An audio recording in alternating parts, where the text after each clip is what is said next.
Hi-ho Stampers, Deb Valder, Stampin' Up! Demonstrator here, and today I'm going to show you how to make this box that holds our 3.5 by 5 inch note cards. It's a Stampin' Up! Product. They come pre-packaged. It's a Stampin' Up! Product. It comes pre-packaged, and it has 20 note cards and their envelopes. They're pre-cut, pre-scored. These are mailable. A lot of people use these for the response cards for weddings, but today I'm going to show you how you can make a nice little gift for anybody that you have in the office or friends, family. It's just a nice little gift. It opens from the back, right here, and I've included the note cards with it, and I'll show you those in just a moment. Okay, so let's get started. I started with my envelope punch board, which is my best friend these days. I absolutely love my envelope punch board. The envelope punch board has directions here for making envelopes, but we're going to go above and beyond that, and we're going to make a box with this. And I've been doing quite a few boxes lately.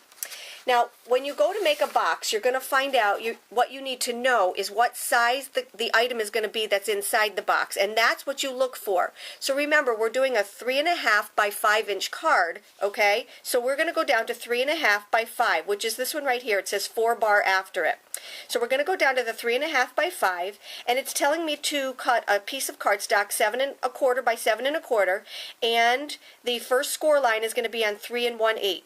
Okay, so now, because I don't want to make this an envelope, I want to make this a box. I want to decide how big I want the width of the box to be to hold as many envelopes and cards.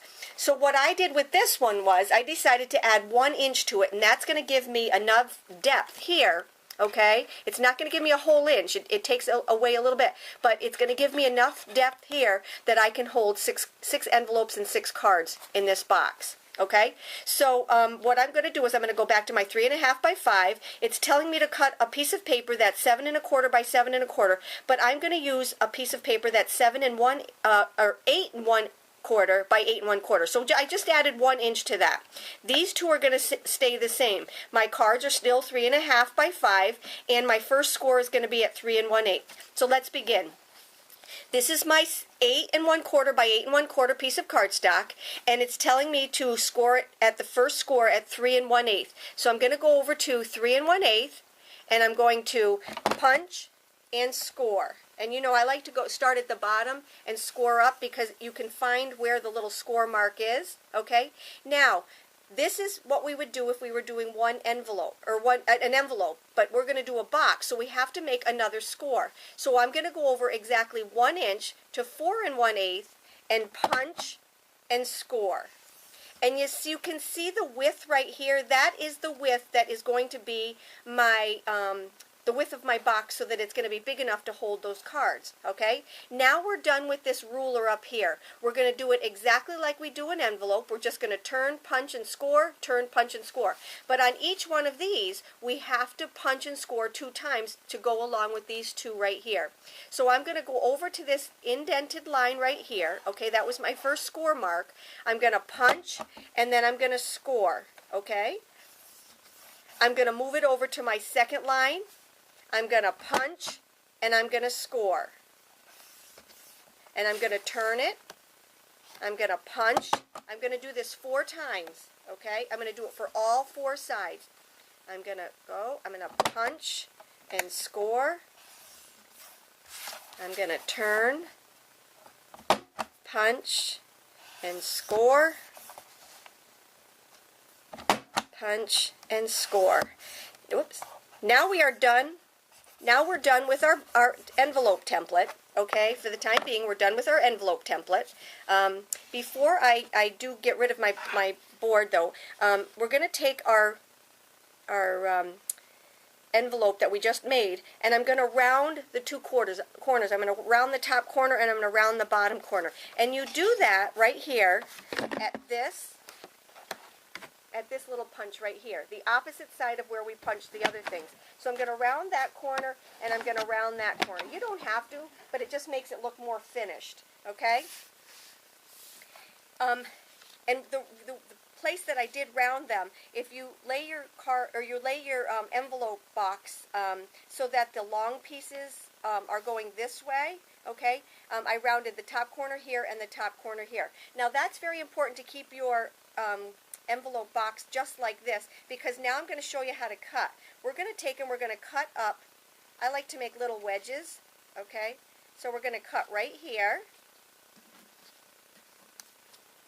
and we're going to cut right here. Okay, and then we're going to cut the same on this side. We're going to cut here and here. Now remember, this is for a 3.5 by 5 inch card, set of cards I should say, okay? Alrighty, so here's our box, okay? And now it just needs to be put together. So we're going to take this and our bone folder, or we can actually take the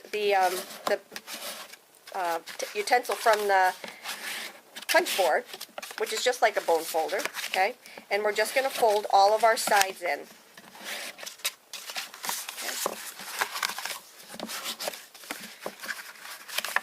Alrighty, so we're ready to put it together now, okay? Oops, forgot this side. Okay, so now what we're going to do is we're going to take and we're going to put our box together. The top part is just going to be left open because that's where our cards are going to go. But what I want to show you is you want to make sure that you do not put glue. We're going to put adhesive from here to here, but you don't want to put it all the way to the top, because if you do, what's going to end up happening is you're going to have glue here and it's going to hang over.